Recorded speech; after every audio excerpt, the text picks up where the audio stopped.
Ladies and gentlemen, let me remind you of a truth that too many of us have forgotten. You were born to win, not to exist, not to just survive, not to float through life hoping something changes, but to win. You are not placed on this earth to settle for less than your potential, to watch your dreams fade into the background while you convince yourself that a good enough is enough. The tragedy of life is unsettling. It's unsettling. It's in accepting comfort over growth, fear over faith, and doubt over destiny. Somewhere along the line, many of us stopped chasing excellence and started making excuses. But excuses never built empires. Excuses never wrote books, changed lives, or broke generational curses. Winners aren't born with silver spoons. They're born just like you and me. What separates them is mindset.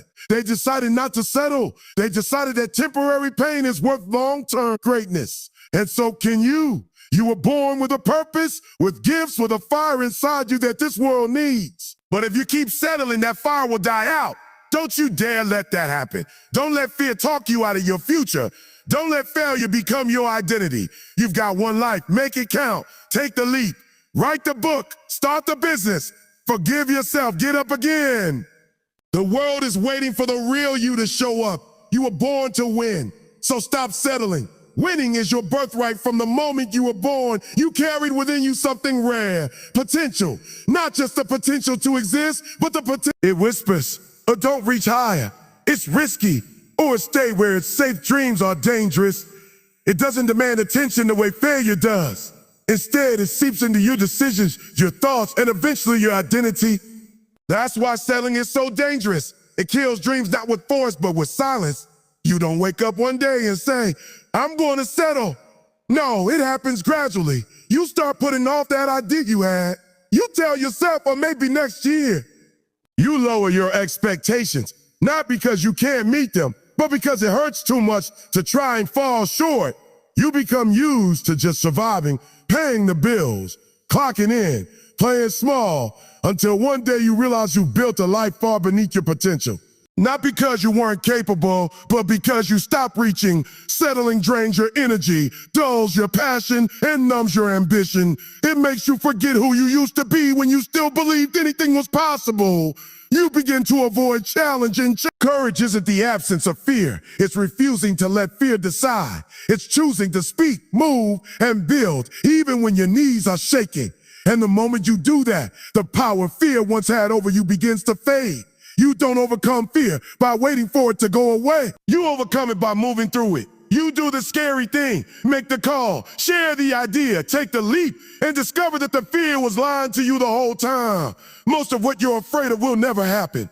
But if you let fear win, you'll never know what could have happened if you hadn't settled. Fear is a thief. It steals time, dreams, confidence, and opportunities.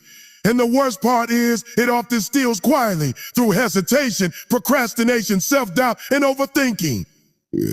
That's why if you want to stop settling, you have to confront fear head on. Name it, challenge it, starve it, because as long as fear is in control, settling will always feel like the safest choice, even when it's the most dangerous. Excuses are the enemies of greatness. Excuses are the subtle enemies that dress themselves up as reasonable explanations. They sound smart. They sound justified, but deep down, they're the language of limitation. Every time you say, I don't have time, I'm too tired, I'm not ready, or it's not the right moment, you're giving away a piece of your power. Excuses create distance between where you are and where you could be, and that gap grows wider the more you feed them. It's not that people who settle don't have dreams. They do, but dreams are fragile when excuses are strong. Excuses become the wall that separates vision from action. They convince you that the right time will come later, that you'll try again next month, that conditions need to be perfect first. But there's no perfect moment. There's only now. And while you're waiting, while you're rationalizing, life is moving on. The truth is, everyone has reasons not to start. Everyone has baggage, challenges, and disadvantages. But the difference between those who win and those who settle is not talent. It's accountability. Winners refuse to let their circumstances become crutches. They own their reality, and then they rise above it. They see excuses for what they are, distractions dressed as logic, Excuses don't protect you. They imprison you. They keep you from risking, and in doing so, they keep you from growing. And the longer you live with them, the more they start to sound like facts. You start to believe that you can, that you shouldn't, or that you're not meant for more. But it's not your ability holding you back. It's the excuses you've accepted as truth. Some of the most common excuses are rooted in fear of failure, perfectionism, or self-doubt. You might think, I'll wait until I'm more confident. But confidence doesn't come before action. It comes because of action. You build belief by doing, not by stalling. And yet excuses whisper that you're being smart, cautious, responsible. What they're really doing is keeping you stuck. Excuses also thrive in comparison. You see someone ahead of you and say, they had more help. E, they got lucky. Who, they're more talented. But what if their only real advantage is that they refuse to make excuses? What if the only difference between you and the person living your dream life is that they took responsibility instead of finding reasons not to? You can't build greatness on a foundation of excuses. Success demands ownership. If you want the reward, you have to take control of the process. That means being honest about the role you've played in your current reality, not to shame yourself, but to free yourself.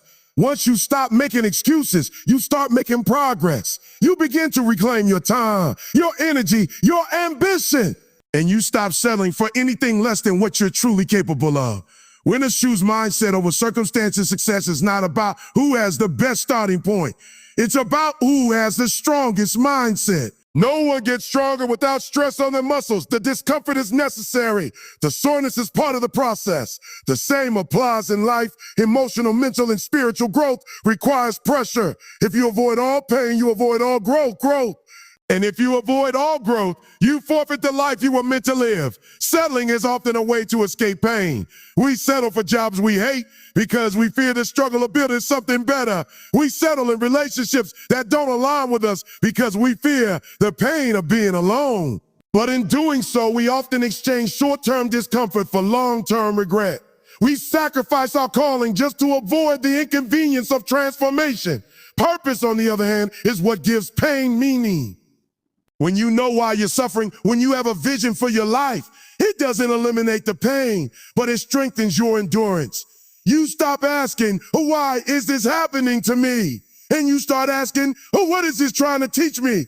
Winners don't see pain as we live in a culture obsessed with quick results and instant gratification. But anything that lasts, whether it's a strong career, a meaningful relationship, or a powerful legacy, requires long-term effort. Discipline is the antidote to mediocrity. It's what allows you to say, I don't care how I feel today. I know who I am, and I know what I'm working toward. And that consistency compound, it stacks up over time. It builds trust within yourself because every disciplined act reinforces the belief that you are someone who follows through. The difference between those who win and those who wish is not always talent, luck, or timing. It's discipline. The discipline to do the work when it's not fun. The discipline to say no when it's easier to say yes. The discipline to stay focused on what matters most when distractions come knocking.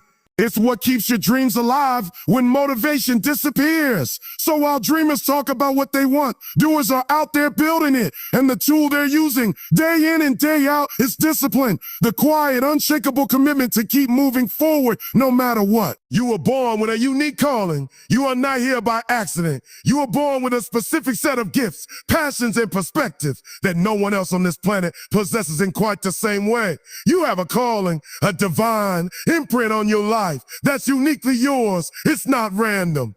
It's not small. It's not something you can afford to ignore, because when you settle for a life that doesn't reflect your calling, something inside you begins to die, not all at once, but slowly, quietly, over time. Your calling doesn't always shout. Sometimes it begins as a quiet nudge, a whisper that keeps showing up in your thoughts, a vision you can't shake, a dream you keep pushing in the back of your mind. And yet, no matter how far you run from it, it finds you again.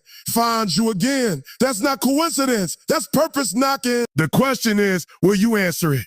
Most people don't step into their calling because they don't feel qualified. They think, who am I to do something great? Who am I to lead, to inspire, to create, to build? But the truth is, if you weren't meant to do it, the vision wouldn't have been placed in your heart. Your calling is not based on your past. It's based on your potential. It's not about what you've done. It's about what you're capable of becoming when you stop settling and start stepping into your higher self. The world doesn't need more copies. It doesn't need you to fit in, blend in, or water yourself down. It needs your voice, your story, your experience, your vision. Someone out there is waiting on you to step into your calling, not because you're perfect, but because you're you. And when you rise, you give others permission to rise too. You weren't born just to pay bills and survive. You weren't born to stay quiet in a world that needs your truth. You weren't born to dim your light because it makes others uncomfortable. You were born to win, not by competing with others, but by becoming everything you were created to be. And your calling isn't optional. It's your assignment. Ignoring it won't make it go away. It only delays the impact you were meant to make. When you live outside your calling, life feels heavy. You might achieve some level of comfort or success, but you'll always feel the tension between who you are and who you could be. That tension is a gift. It's your inner self refusing to settle. It's your soul saying, there's more in you. There's more for you. And until you start walking in alignment with your purpose, that whisper won't stop. Your calling may not look like anyone else's. That's because it's not supposed to. It might not make sense to your friends, your family, or even yourself at first. But that doesn't mean it's not real. It means it's bigger than what you've been taught to expect. It means it will stretch you, challenge you, grow you.